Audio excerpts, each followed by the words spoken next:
So రేపు జనాల దగ్గరికి వెళ్ళి మేము రామ మందిరం కట్టినాము, సో మమ్మల్ని ఓట్లు వేయండి అని చెప్పేసి అదే విధంగా వెళ్తారా? రామ మందిరం ఒక అంశమే కావచ్చు, అది ప్రజలు కోరుకున్న అంశం, అది మా ప్రచారాస్త్రం కాదు. అయినా చెప్పుకోవద్దు, ఎందుకు చెప్పుకోవద్దండి?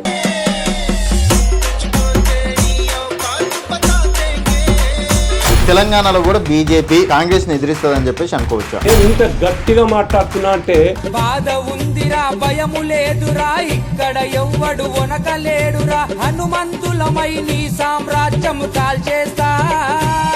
మోడీ పరిపాలనలో రామ మందిర్ వచ్చినందుకు మమ్మల్ని గెలిపిస్తారని చెప్పేసి అంటున్నారు. అంటే మత రాజకీయమే భారతీయ జనతా పార్టీ ఏకైక లక్ష్యం అనుకోవచ్చు. రామ మందిరం అనేది మత రాజ్యం కానే కాదు. ప్రపంచవ్యాప్తంగా కోట్లాది ప్రజల యొక్క ఆరిట్లో రెండు కూడా ఇవాళకి అమలు చేసే పరిస్థితి లేరు. అతి కష్టం మీద డీజిల్ ఖర్చులు ఇచ్చిన ఆర్టీసీకి తప్ప ఇంకేం చేయలేదు.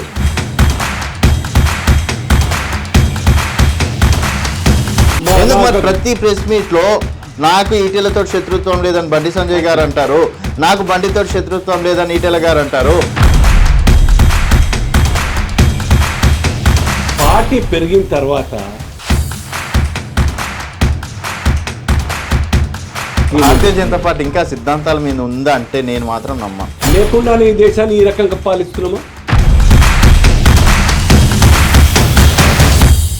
Welcome to vibrant TV. నేను మీ రాజు. ప్రస్తుతం మనతో పాటు భారతీయ జనతా పార్టీ అధికార ప్రతినిధి, భారతీయ జనతా పార్టీ సీనియర్ నాయకులు అల్జాపూర్ శ్రీనివాస్ గారు ఉన్నారు. నమస్తే శ్రీనివాస్ గారు. నమస్కారం. శ్రీనివాస్ గారు, మొత్తానికి అసెంబ్లీలో దాదాపుగా అసెంబ్లీ ఎన్నికల్లో 8 స్థానాలు గెలిచారు. ఇప్పుడు 10కి 10 స్థానాలు గెలుస్తామని చెప్పేసి అంటున్నారు. సో ఇక్కడ కాంగ్రెస్ పార్టీ అధికారంలో ఉంది. ఇప్పుడున్న సిచ్యువేషన్లో తెలంగాణలో 10కి 10 స్థానాలు గెలవడం పాసిబుల్ అనుకోవచ్చా? 17లో 10 గెలుస్తామని లక్ష్యం పెట్టుకున్నాం. 10 కూడా క్రాస్ కావచ్చు, 11, 12 కూడా కావచ్చు. ఓకే. ఇది 10 అన్నది సుమారుగా 2 మాసాల క్రితం మాట అమిత్ షా గారు టార్గెట్ పెట్టినారు. కానీ ఎప్పుడైతే ఈ 2 మాసాల్లో వాతావరణం దేశం మొత్తంలో మారిందో, మోదీ గారి యొక్క పరిపాలన పట్ల కావచ్చు, లేకుంటే అయోధ్య యొక్క రామ మందిర ప్రాణ ప్రతిష్ట గురించి కావచ్చు, ఇవాళ లక్షలాది మంది ప్రజలంతా కూడా ఆ యొక్క దర్శనం చేసుకున్న తర్వాత దేశవ్యాప్తంగా ఆ యొక్క వాతావరణం అంతా కూడా మారిపోతూ ఉన్నది. ఓకే. ఈ రకంగా 10 నుంచి 12 సీట్లు కూడా గెలిచే అవకాశం ఉంది, ఇంకా ఎక్కువ గెలవచ్చు. ఓకే. ఇది భారతీయ జనతా పార్టీ సుపరిపాలనకు ఒక నిదర్శనం. మోదీ గారి యొక్క లక్ష్యం సాధించడానికి ఏ మేరకు కష్టపడతా ఉన్నారు, ఈ దేశం యొక్క ఆర్థిక పరిస్థితి కావచ్చు, ఈ దేశం యొక్క సామాజిక స్థితిగతులు కావచ్చు, లేకుంటే ప్రపంచవ్యాప్తంగా దేశం యొక్క స్థానం ఏ రకంగా మనం పొందినామో ప్రజలంతా కూడా అర్థం చేసుకున్నారు. కాబట్టి ఇది నాకేం ఆశ్చర్యం పడాల్సినటువంటి ఒక విషయం అయితే కాదనిపిస్తుంది. అంటే సార్, మీ మాటల్లో చూస్తే మేము రామ మందిర్ కట్టినాము, సో మోడీ పరిపాలనలో రామ మందిర్ వచ్చినందుకు మమ్మల్ని గెలిపిస్తారని చెప్పేసి అంటున్నారు. అంటే మత రాజకీయమే భారతీయ జనతా పార్టీ ఏకైక లక్ష్యం అనుకోవచ్చు. రామ మందిరం అనేది మత రాజ్యం కానే కాదు. ప్రపంచవ్యాప్తంగా కోట్లాది ప్రజల యొక్క ఆ యొక్క రాముని యొక్క దర్శనం చేసుకోవాలి, రాముని యొక్క కబంధ హస్తాల నుంచి తీసి మరి మందిరం కట్టినటువంటి ఒక ప్రభావము దేశభక్తులందరూ కూడా, రామభక్తులందరూ కూడా, మేము దానికోసం చేయలేదు, ఓట్ల కోసం. కానీ ఆ యొక్క ఇంపాక్ట్ దేశవ్యాప్తంగా కనబడతా ఉన్నది. రాముని గుడి ఏ రకంగా కష్టాలు పాలైంది, రాముని నివాసమే ఈ రకంగా 500 సంవత్సరాల కాలం పాటు కష్టాలు పాలైంది. కాబట్టి దాన్ని అనేక మంది, లక్షల మంది ప్రాణత్యాగం చేసినారు. ఈ మరి ఏ ప్రభుత్వం కూడా పట్టించుకోలేదు. సో రేపు జనాల దగ్గరికి వెళ్ళి మేము రామ మందిరం కట్టినాము, సో మమ్మల్ని ఓట్లు వేయండి అని చెప్పేసి అదే విధంగా వెళ్తారా మీరు? అట్లా కాదు. మా యొక్క సుపరిపాలన, ఇమాందార్ వ్యవస్థ కోసం ఈ యొక్క దేశాన్ని పాలిస్తున్నాం. ఆ యొక్క ఇమాందార్ వ్యవస్థ అన్ని రంగాల్లో సమాంతరంగా డెవలప్ చేస్తూ ఉన్నాం. రామ మందిరం ఒక అంశమే కావచ్చు, అది ప్రజలు కోరుకున్న అంశం, అది మా ప్రచారాస్త్రం కాదు. అయినా చెప్పుకోవద్దు, ఎందుకు చెప్పుకోవద్దండి? రాముని మందిరం కానీ ఇంకా గొప్ప పని ఉంటుంది చెప్పండి. అవును సార్, ఇప్పుడు మీరు 2 కోట్ల ఉద్యోగాలు ఇస్తా అన్నారు, అసలు నిరుద్యోగం అనేది లేకుండా చేస్తామన్నారు, పేదరికం అనేది లేకుండా చేస్తా అన్నారు, మేక్ ఇన్ ఇండియా అని చెప్పేసి పెద్ద పెద్ద ప్రయోగాలు జరుగుతాయి అన్నారు, నోట్ల రద్దు ద్వారా బ్లాక్ మనీ మొత్తం బయటికి తీస్తా అన్నారు. ఇన్ని గానం సమస్యలు పెట్టుకొని మేము రామ మందిరం ముందలు పెట్టుకొని పోతామంటే ఏం సార్ అది? కాదు, మేము రామ మందిరం పెట్టుకొని పోతామని నేను అనట్లేదు. ప్రజలు కోరుకుంటారు రాముని గుడి కట్టించినారా అని అంటారు, ప్రజలు సమర్థిస్తారు. కానీ మీరు 14 యొక్క బడ్జెట్ చూడండి రాజుగారు. 2014లో భారతదేశ బడ్జెట్ చూడండి, కేవలం 16,25,000 కోట్ల రూపాయలు మాత్రమే ఆ యొక్క బడ్జెట్. ఇవాళ ఎంత ఉన్నది? సుమారుగా 49 లక్షల బడ్జెట్ ఈ యొక్క ప్రభుత్వం మరి ప్రవేశపెట్టింది. ఏ రకంగా పెరిగి ఉంటుంది? ఈ దేశం యొక్క ఎకానమీ స్ట్రెంగ్తెన్ కాకుండా ఆ రకంగా పేపర్ మీద రాసి బడ్జెట్ చదువుతుందా గవర్నమెంట్? ఈ దేశంలో ముఖ్యమైన నిర్ణయాలు మార్పు, డిజిటల్ మార్కెట్ కావచ్చు, లేదా నోట్ల మార్పిడి కావచ్చు, లేదా బ్లాక్ మనీ కర్బ్ చేయడం కావచ్చు, విదేశాల నుంచి వచ్చేటువంటి యొక్క బ్లాక్ నిధులు కావచ్చు, ఇవన్నీ చేయడం కాకుండా విదేశీ నిధులు ఆయా కంపెనీ ద్వారా ఈ దేశంలో రావట్లేదా? రాలేదు ఇప్పటిదాకా. మరి బీజేపీ అంటే అదానీ అంబానీ అని చెప్పేసి అంటారు ప్రతిపక్షాలు. అంటే నిన్నటిదాకా అదానీ అంబానీ టాటా బిర్లాలు ఈ దేశంలో లేరా? ఇండస్ట్రియలిస్ట్గా కాంట్రాక్టర్లు లేరా? కాంగ్రెస్ సర్కార్లో కూడా ఉన్నారు కదా, ఇప్పటికి ఉన్నారు కదా. ఓకే. సో ఈ యొక్క రాష్ట్రంలో కూడా నిన్న దావోస్లో ఎవరితో చర్చలు జరిపి అగ్రిమెంట్ చేసుకున్నారు రేవంత్ రెడ్డి గారు, అదే అదానీ కదా. సో రాజస్థాన్లో నిన్నటిదాకా కూడా కాంగ్రెస్ సర్కార్, అక్కడ అశోక్ గెహ్లాట్ గారు కూడా అదానితో అగ్రిమెంట్ చేసుకున్నారు, కాంట్రాక్ట్లు ఇవ్వడం జరిగింది, ల్యాండ్స్ ఇవ్వడం జరిగింది. ఇవన్నీ దేశ డెవలప్మెంట్ కోసం ఇండస్ట్రియలిస్టులు కూడా అవసరం, ఇండస్ట్రీస్ కూడా అవసరం, వ్యవసాయం కూడా అవసరం. కాబట్టి ఈ రెండు కూడా సమపాలో రెండు కళ్ళలాగా ఈ దేశం మేము కొత్తగా చెప్పింది కాదు. సార్, మొట్టమొదటి ప్రధానమంత్రి జవహర్లాల్ నెహ్రూ గారు కూడా ఇదే ప్రస్తావించినారు. వ్యవసాయం ఎంత ఇంపార్టెంటో అంతే ఇంపార్టెంట్ మరి ఇండస్ట్రీస్ కూడా అని చెప్పి. అండ్ ఇప్పుడు భారత రత్నాలు ఒకేసారి ఇంతమందికి అయితే ఇప్పటి వరకు ఎప్పుడు ఇవ్వలేదు, ఏ సంవత్సరంలో కూడా జరగలేదు. ఒకటేసారి ఇంతమందికి ఎందుకు ఇచ్చినట్టు సార్? కేవలం ఇది కూడా ఓట్ల కోసమేనా? కాదు, అంత నిర్లక్ష్యం యొక్క కాంగ్రెస్ సర్కార్ ఇంతకాలంగా చేసింది. ఇచ్చిందా ఎవరికండి? వాళ్ళు బతికినప్పుడు వాళ్ళే తీసుకున్నారు కదా.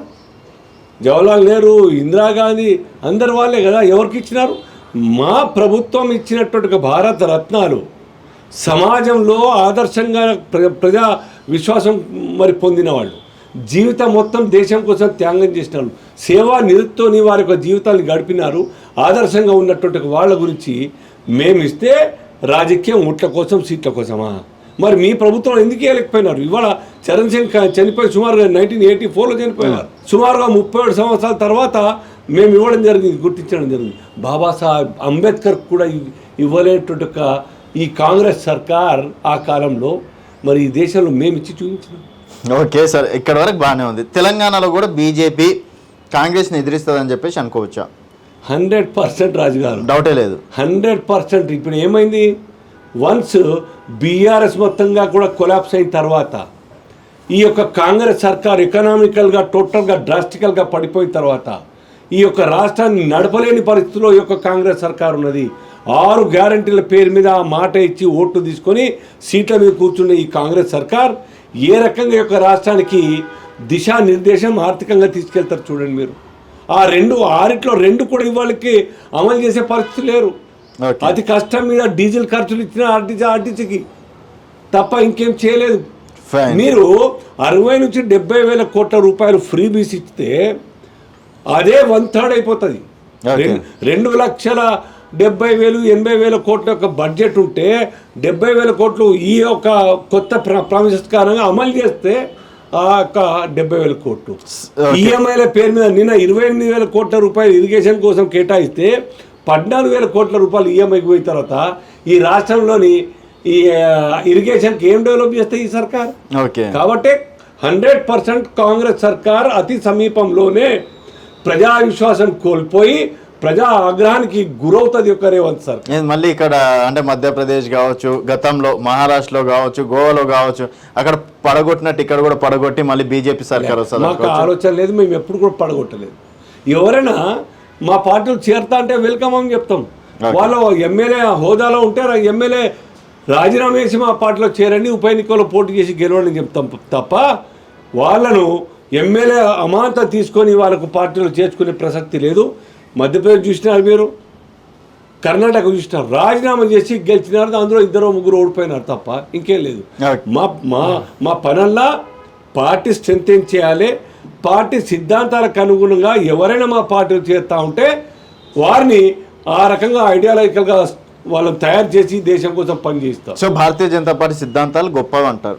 100% ప్రపంచానికే దిశానిర్దేశం ఇచ్చేటువంటి ఒక మా సిద్ధాంతం. ఆ సిద్ధాంతాలు తెలంగాణలో కూడా పాటిస్తున్నారా? డెఫినెట్ గా పాటిస్తాం. పరిపాలన ఎందుకు సార్ ఇక్కడ బండి సంజయ్ గారి వర్గం ఒకటి అంటారు, ఈటెల రాజేందర్ గారి వర్గం ఒకటి అంటారు, ఇంకొకరి వర్గం ఇంకొకరు, దాదాపు 5-6 వర్గాలు ఇక్కడనే ఉన్నాయి. అంటే నాయకులుగా ఎదిగితే వర్గాలనట్ట, అది గొప్ప. ఎందుకు మరి ప్రతి ప్రెస్ మీట్ లో నాకు ఈటెలతో శత్రుత్వం లేదని బండి సంజయ్ గారు అంటారు, నాకు బండితో శత్రుత్వం లేదని ఈటెల గారు అంటారు? అంటే ఇంతలా క్రియేట్ అయితే ఈ మాట అనాల్సి వస్తుంది. ఇప్పటి వరకు భారతీయ జనతా పార్టీ చరిత్రలో ఎప్పుడన్నా నాకు ఆయనతోటి విరోధం లేదని అన్నారా? పార్టీ పెరిగిన తర్వాత, నాయకులు పెరిగిన తర్వాత, కార్యక్రమాలు ఉధృతంగా వస్తున్నప్పుడు న్యాచురల్గా ఆ యొక్క ఈర్ష్యతోని కొన్ని టీవీ ఛానల్ కావచ్చు, కొన్ని రాజకీయ ప్రతిపక్షాలు కావచ్చు మమ్మల్ని ఉచిగొల్పే ప్రయత్నం చేస్తారు, ఆ యొక్క నాయకత్వాన్ని ఎత్తిపోటు చేసేటువంటి ప్రయత్నం చేస్తారు. కానీ బీజేపీ ఈజ్ వన్. ఓకే, డెఫినెట్గా మీరు చెప్పినట్టు కొన్ని అంశాల మీద వారి అభిప్రాయం వేరే వేరే ఉండవచ్చు కాక, కానీ కూర్చున్న తర్వాత ఒక నిర్ణయానికి వచ్చిన తర్వాత అందరూ ఆ యొక్క సంతకం చేసి ఆ నిర్ణయం అమలు చేసేటువంటి ఒక ప్రక్రియ పరంపర. Okay sir. అండ్ నిజామాబాద్ నుంచి ఎంపీ క్యాండిడేట్లలో ప్రధానంగా మీ పేరు వినిపిస్తుంది, అరవింద్ గారి తర్వాత మీ పేరు వినిపిస్తుంది. ఏం సార్, అరవింద్ గారు సిట్టింగ్ ఎంపీ అయినప్పటికీ మీరు ఎందుకు పోటీ చేయాలనుకుంటున్నారు? అంటే నేను పోటీ చేయద్దా, నాకు ఆ ఎలిజిబిలిటీ లేదా సార్? 1980 నుంచి పార్టీలో పనిచేస్తున్నా రాజు గారు నేను. Right from the Inception April 6, 1980 నుంచి పార్టీలో ఉన్నా. సో ఆనాటి నుండి కార్యకర్తగా ఎదిగి ఆ ప్రాంతంలో పార్టీ నిర్మాణం కోసం అహర్నిశలు కష్టపడ్డాను. ఆయా గ్రామాల్లో నక్సల్ ప్రభావిత ప్రాంతాల్లో పార్టీ నిర్మాణం చేసినాం. సిరికొండ, భీమ్గల్, మానాల, పాకాల, పందిమడుగు వరకు కూడా సైకిళ్ళ మీద కూడా పోయి మేము 2 వీలర్స్ మీద పోయి పార్టీ నిర్మాణం చేసినాం. మెంబర్షిప్, కమిటీలు, జెండా కట్టడాలు ఇవన్నీ కూడా చేసినాం. ఇవాళ ప్రజల ఆశ మేరకు, ప్రజల యొక్క ఆకాంక్ష మేరకు నేను పోటీ చేయాలనుకుంటున్నాను. సో డెఫినెట్గా ప్రజలు మిమ్మల్ని పోటీ చేయమని చెప్పేసి అడుగుతున్నారా? ఎస్, కాబట్టి నేను పోటీ చేస్తాను. నాకు ఇంట్రెస్ట్ ఉంది. I'm into electoral politics. ఎన్నికలు మీరు నిలబడితే గెలుస్తారని నమ్మకం? 100% గెలుస్తాను. ఇది నా పేరు మీద గెలవడం కాదు సార్. ఒక క్యాండిడేట్గా అల్యాపూర్ శ్రీనివాసు ఒక వైట్ పేపర్ లాగా ప్రజల ముందు నా యొక్క లైఫ్ ఉన్నది, ఓపెన్ బుక్ నాది. కానీ నా శక్తి గెలిచేంత శక్తి కాదు, ఎవరికి కూడా కాదు. ఎవరికైనా ఉన్నది అనుకుంటే అది అహంకారానికి నిదర్శనం. ఇది భారతీయ జనతా పార్టీ సిద్ధాంతం, భారతీయ జనతా పార్టీ నేతల పనితీరు, మోదీ గారి యొక్క నాయకత్వాన్ని గత 10 సంవత్సరాలు ఈ దేశాన్ని పరిపాలించిన కారణంగా ప్రజలు ఏ మాత్రం కూడా ప్రచారం లేకుండా భారతీయ జనతా పార్టీకి ఓటేయడానికి సిద్ధంగా ఉన్నారు. అది that credit goes to Modi గారు అండ్ భారతీయ జనతా పార్టీ. ఇప్పుడు ఎందుకు అల్జాపూర్ శ్రీనివాస్ గారు ఎంపీగా నిలబడాలని అనుకుంటున్నారు అంటే ఇంత ఫోకస్ కానికి రీజన్, మొన్న గెలిచినటువంటి అసెంబ్లీ స్థానాల్లో 7 నియోజకవర్గాలకు 2 స్థానాలు బీజేపీ ఉన్నాయి. సో అక్కడ ఓట్ బ్యాంక్ కూడా గణనీయంగా పెరిగింది. సో బయటపడచ్చు అని చెప్పేసి ఈ విధంగా అనుకుంటున్నారా? నేను ఇప్పటికే 3 సార్లు ఎమ్మెల్యేగా పోటీ చేసినాను, 2 సార్లు ఆర్మూర్కి వెళ్ళి చేసినాను, 18లో బోధనకి వెళ్ళి పార్టీ చేయించింది నేను అడగకున్నా. కానీ ఈ ఎన్నికలో పార్లమెంటు గెలవాలనే ఇప్పుడే కాదు నా ఆలోచన. 14లో అడిగాను. అప్పుడు లక్ష్మీనారాయణ గారు ఎమ్మెల్యే ఫ్లోర్ లీడర్గా ఉన్నారు. అదే టైంలో నాకు మార్చ్ 15న హార్ట్ అటాక్ వచ్చి స్టంట్ పడింది. I was on bed rest. So అది మిస్ అయింది. 19లో అడిగాను డాక్టర్ లక్ష్మణ్ గారికి. మరి ఆ టైంలో మరి కొత్త క్యాండిడేట్ వచ్చినారు. ఆ యొక్క కొత్త క్యాండిడేట్ పిసిసి ప్రెసిడెంట్ కొడుకు అని భావించి బహుశా ఏ కారణం చేతనో వారికి ఇవ్వడం జరిగింది. నాకేం ఇది లేదు. ఈసారి ఖచ్చితంగా నాకు టికెట్ కావాలని చెప్పి నిజమైన కార్యకర్తకు, ప్రజల కష్టాలని అర్థం చేసుకుని పనిచేసే కార్యకర్తకు, కార్యకర్తల యొక్క అవసరాలని, కార్యకర్తల కష్టాలని సిద్ధాంత రీత్యా పనిచేసి పార్టీని డెవలప్ చేసే కార్యకర్తకు, ఈ యొక్క దేశం కోసం పనిచేసేటువంటి జాతీయ భావాలు కలిగినటువంటి ఒక పంచనిష్టలు మరి పునికి పుచ్చుకున్నటువంటి కార్యకర్తకు పార్టీ టికెట్. భారతీయ జనతా పార్టీ ఇంకా సిద్ధాంతాల మీద ఉందా అంటే నేను మాత్రం నమ్మా. లేకుండానే ఈ దేశాన్ని ఈ రకంగా పాలిస్తున్నామా? ఈ యొక్క దేశం ఏ మాత్రంగా కూడా అవకాశం లేకుండా అవినీతి ఆరోపణలకు, అక్రమాలకు అవకాశం లేకుండా, ఆరోపణ లేకుండా ఈ దేశాన్ని పాలిస్తున్నామంటే మేము పాటిస్తున్నటువంటి పంచనిష్టల కారణంగా. అరవింద్ గారికి టికెట్ ఇస్తే పార్టీ కోసం పనిచేస్తాం. ఇంతకుముందు కూడా ఎప్పుడు పనిచేస్తాం. మేము మా కోసం కాదు మేము చేయాల్సింది. నా పదవి కోసం కాదు నాకు చేసింది. నేను I can serve better, far better than any other. కాబట్టి నేను చేస్తా అంటున్నా. నేను చూస్తున్నాను కదా 5 సంవత్సరాలుగా రాజు గారు. నేను వ్యక్తిగతంగా ఎవరికి విమర్శించదలుచుకోలేదు. అరవింద్ గారికి వ్యతిరేకంగా సభలు పెడుతున్నారు. నేను ఎందుకు కొడతాను సార్? నాకు నాది నాకు కావాలంటున్నాను. ఈ యొక్క ప్రాంతంలో Nizamabad parliament right from Bodhan to Jagtial వరకు కార్యకర్తల మనోగతాన్ని, కార్యకర్తల కష్టాన్ని, కార్యకర్తల అవసరాన్ని అర్థం చేసుకొని సర్వీస్ ఇచ్చేవాళ్ళు కావాలి. సార్ ఓకే, మనం లైవ్లోనే మాట్లాడదాం. మీరే నాకు ఒక కాంటాక్ట్ నెంబర్ ఇవ్వండి, నేనే ఫోన్ చేస్తే లౌడ్ స్పీకర్ పెడతా. డెఫినెట్గా అల్జాపూర్ శ్రీనివాస్ గారికి ఇద్దామంటే డెఫినెట్గా మీరు నా ముందర కాదు, ఇంకా నేనున్నాను. మీరు ఎవరినైనా మీరు లేరని చెప్పేసి అంటాను సార్. మీరు ఎవరిని అడగండి సార్, నా ముందరనే కాదు, ఎవరిని అడగండి. ఓకే, నాకెంతమంది ఓకే అంటారు, ఇంకా నో అంటారు అడగండి. నేను ఇంకా వేరే వాళ్ళ పేరు తీసుకోదలుచుకోలేదు సార్.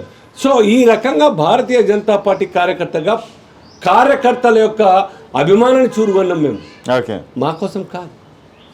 ఏ నియోజకవర్గాల్లో మిమ్మల్ని గుర్తుపడతారా? నేను ఆర్మూర్ నుంచి 2 సార్లు పోటీ చేసిన, నా పుట్టినూరు. ఓకే, ఆర్మూర్ ప్లస్ ఆర్మూర్ 2-3గా విభజించబడ్డది. రూరల్ నిజామాబాద్లో 2-3 మండలాలు వచ్చినాయి. భీమ్గల్ బాల్కొండ కాన్స్టిట్యూన్సీలో 2 మండలాలు. ఆల్ టుగెదర్ ఆర్మూర్ డివిజన్ అనేది 3 కాన్స్టిట్యూన్సీల సెంటర్ అది. ఓకే, అవి 3 అయినాయి. బోధ నుంచి కాంటాక్ట్ చేసిన 4 అయినా.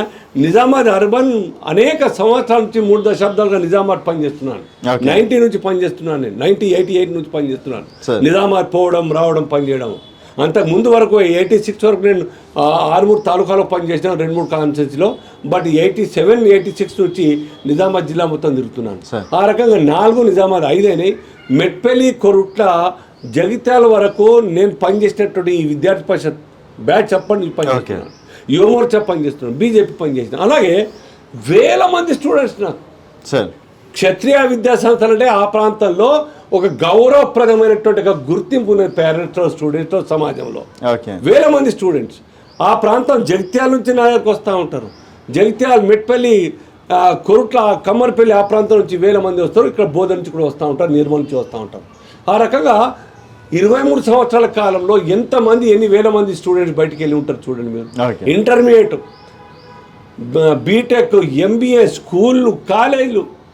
ఈ రకంగా నాకున్నటువంటి ర్యాపో బహుశా మా పార్టీలో చాలా తక్కువ మంది ఉండి ఉంటుంది. అది నాకు సార్. ఇప్పుడు ఎన్నికలంటే పైసలు సార్, ధనం లేనిది ఎన్నికలకు వెళ్ళడం చాలా కష్టం అంటున్నారు. అండ్ ఆర్థిక బలం ఉండాలి, ప్రజాబలం ఉండాలి, మన పర్సనల్ ఇమేజ్ కూడా ఉండాలి. ఈ 3 శ్రీనివాస్ గారికి ఉన్నాయి అనుకోవచ్చా? అల్జాపూర్ శ్రీనివాస్ అంటే ఎవరిని అడిగినా తెలుస్తుంది. మా మంచి కుటుంబం దేవుని దయతో సార్.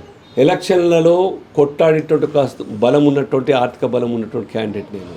ఓకే, ఆర్థిక బలము ఉన్నది, చదువు ఉన్నది, బీఎస్సీ ఎల్ఎల్బిగా అడ్వకేట్గా ప్రాక్టీస్ చేసినటువంటి ఒక ప్రొఫెషన్. అలాగే ఎంటైర్ టీచింగ్ కమ్యూనిటీ, టీచర్స్ అందరు కూడా, ఎంటైర్ ఎంప్లాయీస్ అందరు కూడా నాకు సపోర్ట్ చేస్తారు. అలాగే ఎడ్యుకేషన్ ఫీల్డ్లో ఉన్నటువంటి విద్యాసంస్థల యాజమాన్యాలన్నీ కూడా, అన్ని సంఘాలు కూడా నేను చాలా యాక్టివ్గా ఉంటాను. ఇంజనీరింగ్ కాలేజ్ రాష్ట్ర కమిటీకి నేను వైస్ చైర్మన్గా ఉన్నాను. Junior college association, school management association. ఈ రకంగా వాట్ మోర్ అనేక సంస్థలకు నేను లీగల్ అడ్వైజర్గా కూడా ఉన్నాను. సో ఆ రకంగా ఈ యొక్క ప్రాంతం మొత్తంలో అల్జాపూర్ శ్రీనివాస్ అంటే ఎవరైనా గుర్తుపడతారు. రాజకీయ పరిజ్ఞానం కావచ్చు, టీవీలు చూసేవాళ్ళు కావచ్చు, టీవీలలో డిబేట్ల కారణం కావచ్చు, ప్రతి పల్లెకు నేను ఫేస్ పరిచయం అయ్యాను, నా మాట పరిచయం అయింది. అన్నిటికీ మించి గుర్తు నేనేమంటున్నా, ఆర్థిక బలం ఉందా? నేను ఒక ఇంజనీరింగ్ కాలేజ్ యొక్క చైర్మన్, నేను క్షత్రియ విద్యా సంస్థలకు చైర్మన్. నేను ఎలక్షన్ కొట్లాడేంత మా కుటుంబం ఉన్నది. డెఫినెట్గా కొట్లాడతాను నేను. ఓకే, అయితే ఇప్పుడు అంటే అరవింద్ గారికి టికెట్ ఇవ్వద్దని చెప్పేసి అంటున్నా, టికెట్ నాకు కావాలని చెప్పేసి నాకు కావాలంటున్నా. నా పాజిటివ్ పాయింట్స్ నేను చెప్తున్నాను, నా స్ట్రెంత్ చెప్తా ఉన్నాను. పార్టీ కూడా ఆలోచిస్తుంది. ఎన్ని సంవత్సరాల కాలం పాటు మీరు తెలంగాణ చూడండి, మొత్తం తెలంగాణ 17 సెగ్మెంట్లలో నా లాగా పనిచేసేటువంటి కార్యకర్తలు ఇవాళ పోటీ చేసే అవకాశం 5-6 కోట్లు వచ్చే అవకాశం లేదు సార్. మహబూబ్ నగర్ కొత్తోళ్ళే, చేవెళ్ళ కొత్తోళ్ళే, మహబూబాబాద్ కొత్తోళ్ళే, వరంగల్ కొత్తోళ్ళే, నల్గొండ, ఖమ్మం కొత్తోళ్ళే, ఆదిలాబాద్ ఎవరైనా కొత్తోళ్ళే, పెద్దపల్లి కొత్తోళ్ళే. పాతోళ్ళకి ఎప్పుడు ఇస్తారు సార్? నేను అదే అంటున్నా సార్. భారతీయ జనతా పార్టీ సిద్ధాంతాలను పక్కన పెట్టింది. దానికి నిదర్శనం ఇవాళ నిన్న ప్రధానమంత్రి గారు భారతీయ జనతా పార్టీ నిర్ణయించినటువంటి పార్లమెంట్, రాజ్యసభ స్థానాల యొక్క సంఖ్యను చూడండి. దాంట్లో ఒక సింపుల్ కార్యకర్తలకు రాజ్యసభ మెంబర్ ఇవ్వడం జరిగింది. అది కేవలం బీజేపీకి సాధ్యమవుతుంది. బయట అంటూ ఉంటారు వేరే పార్టీలో రాజ్యసభ మెంబర్ అంటే 100-200 కోట్లు కావాలి, కార్పొరేట్లకే పోతూ ఉంటాయని చెప్పేసి. బీజేపీ అట్లా కాదు, నిజమైన కార్యకర్తకు కూడా గుర్తింపునిచ్చేటువంటి ఒక పార్టీ బీజేపీ. ఈ రాష్ట్రంలో ఇవాళ సిట్టింగ్ సీట్లలో 4 ఇద్దరే పాత వాళ్ళు, బండి సంజయ్ గారు, కిషన్ రెడ్డి గారు, వాళ్ళిద్దరు కొత్త వాళ్ళే. మిగతా చోట్ల కూడా పాత వాళ్ళకు అవకాశం, పోటీ చేసేటువంటి అవకాశం, అడిగేటి అవకాశం మల్కాజ్గిరి అడుగుతూ ఉన్నారు, నిజామాబాద్ అడుగుతూ ఉన్నారు, జైరాబాద్ అడుగుతూ ఉన్నారు. ఆ రకంగా మహబూబ్నగర్ కావచ్చు, ఒకరిద్దరు కార్యకర్తలు పాత వాళ్ళు అడుగుతున్నారు తప్ప ఇంకెక్కడ లేరు. కొత్త వాళ్ళు అందరు కూడా పాత వాళ్ళు కాంటాక్ట్ చేయదా? సిద్ధాంతం కోసం జీవితం మొత్తం పరితపించి పనిచేసినటువంటి కార్యకర్తకు ఇది మంచి అవకాశం. పార్టీకి కూడా పరీక్షనే. అదే సార్, పార్టీ కూడా డిసైడ్ నమ్మకం ఉందా? నేను ఇంత గట్టిగా మాట్లాడుతున్నా అంటే నా పార్టీ మీద నాకంత ప్రేమ ఉంది. ఆ యొక్క రేపు ఒకవేళ సార్ టికెట్ మీకు కాకుండా వేరే వాళ్ళకి ఇచ్చారనుకోండి, అప్పటికి పార్టీ గురించి ఇంతే గర్వంగా చెప్తారా? జీవితం అయిపోయింది సార్, 43 సంవత్సరాల నుంచి పనిచేస్తున్నా నేను. సార్ ఎప్పుడు నేను పోటీ చేసినా, అలయన్స్ లేనప్పుడు పోటీ చేసినా నాకు అవకాశం వచ్చింది, అలయన్స్ ఉన్నప్పుడు నాకు రాలేదు. ఓకే.